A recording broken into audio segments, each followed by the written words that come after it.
economist, board member of overseers at Stanford University's Hoover Institute, and former Senior Naval Intelligence Officer John Jordan, and accounting professor at Montclair State University, Dan Geltrude. And of course, we're joined here by our special guest, NewsMax contributor Deneen Borelli. Panel, great to have you here. John, I want to kick it off with you. The Fed is set to meet next month. Do you think that they're going to attempt to create some sort of an economic solution right now besides raising the federal interest rate? What do these conversations look like?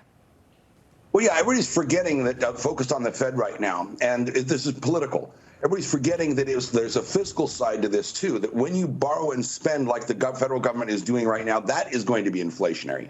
The Biden administration, with heightened regulations to improve the costs of everything, paying people to stay at home, these are also causes of inflation. But they want to blame the Fed, but they're also doing a lot to engineer it themselves, and Democrats are just willfully ignoring that. Well, that's a great point, John. Dan, this is happening as regulators, they seized First Republic Bank and then sold it off to J.P. Morgan Chase, making this the second largest bank failure in history after the collapse of both Silicon Valley Bank and Signature Bank. How worried should we be about this? Worried, not so much. Concerned, absolutely. Look, we don't really know where this is going to go just yet. Do we have a systemic problem, or is it contained? The problem here is a lot of what happens related to bank failure contagion is emotional.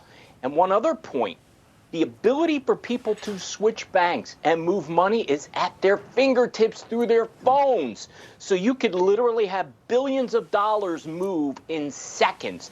So we have to be really careful that we don't get emotional about this.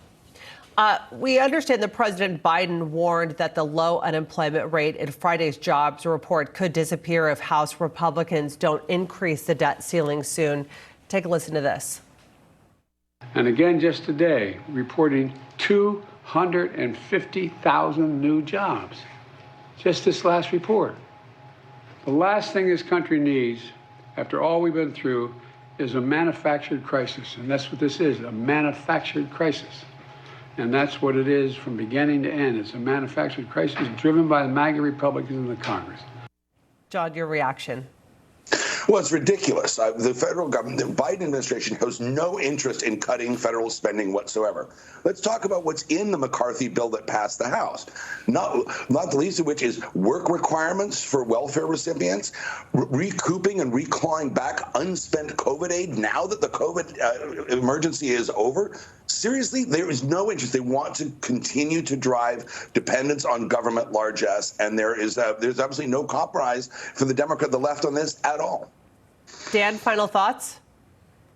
Look, this is going to get resolved. We are not going to default on our debt and the payments that are due. However, we created this with wild spending. Nobody has had any financial wherewithal on either side of the aisle. So I think it's about time everybody wakes up.